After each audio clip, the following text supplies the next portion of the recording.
Hello, ladies and gentlemen. I am back, as promised. I know you missed my eyeballs. To discuss the official first week. There was the Hall of Fame crap game, the previous week. But the first week of preseason football, um, huge news, which is why I hate drafting prior to the end of week 3 of preseason. Guice, done for the year. Torn ACL, whole rookie season, gone.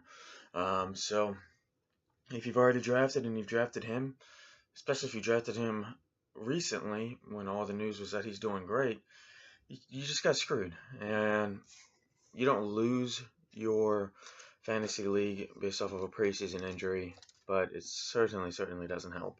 I believe there was a person in our league who had him as the their number one running back, if not definitely number 2. So it just sucks.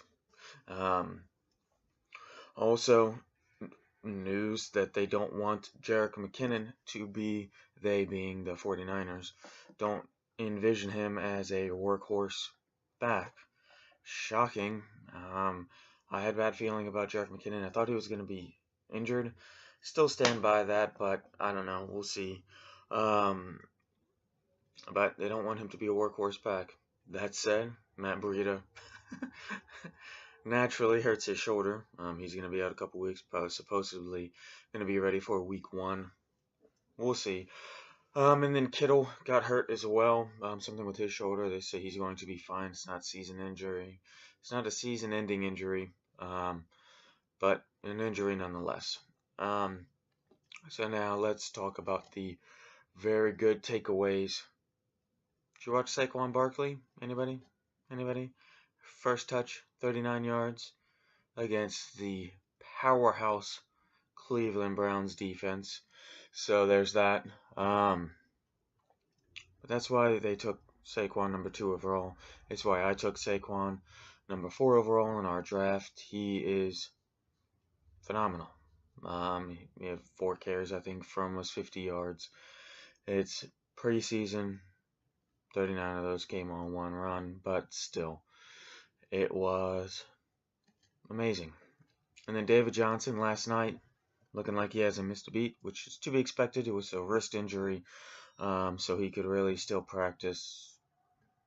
Well, not practice, but we talk about practice. He couldn't practice per se, but I mean, he could still have that burst, that explosiveness. It wasn't a knee, an ankle, hamstring, quad, any of that stuff. It was a wrist. So there may be some lingering ball security issues. I doubt it. But, there's always that thought. But he looked really good. Also, Chase Edmonds, his backup rookie 4th rounder, I think, he had a phenomenal touchdown run. The men in the booth, the broadcasters, were like, he's down right there, touchdown. So, that's a name to keep an eye on, especially if you're a David Johnson owner. Now, rookie quarterbacks, they all looked awesome. Baker Mayfield looked great. Sam Darnold looked great. Josh Allen. Why am I doing a YouTube channel when I can't even speak? I don't know, but I guess that's why everybody practices. An Anchorman. Yeah, anyways. Josh Allen looked good. Lamar Jackson even looked better than he did in his first game.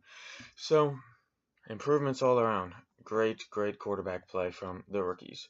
Granted, mostly against 2nd and 3rd defenses, but hey, still, they're NFL players. Now I want to talk about the Packers wide receiver, rookie and otherwise. So, Marquise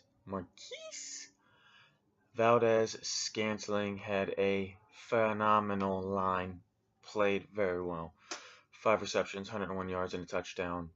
51-yard catch.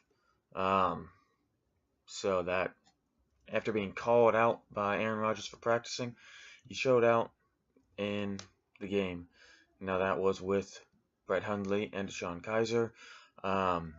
So the chemistry with Aaron Rodgers may be different. More than likely is different. We all know that. But it was a very good showing for him. And then Jake Kumaro, useless touchdown. Still counts. 52-yard bomb touchdown. 3 catches, 76 yards. Equinemius St. Brown put up good lines. 4 for 61.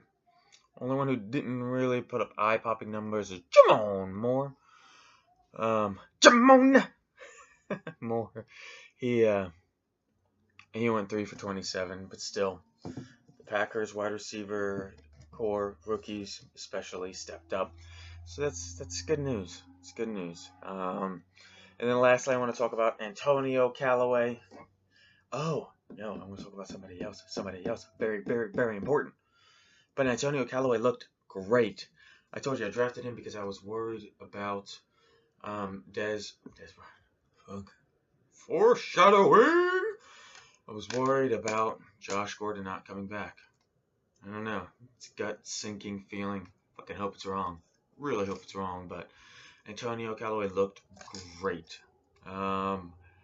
Baker Mayfield throwing him the ball. Phenomenal catches on the sideline. Touching them toes like a ballerina. Awesome. And then lastly, Andrew Luck looked like Andrew Luck. Like 6 for 9, 64 yards. Got hit. He was okay.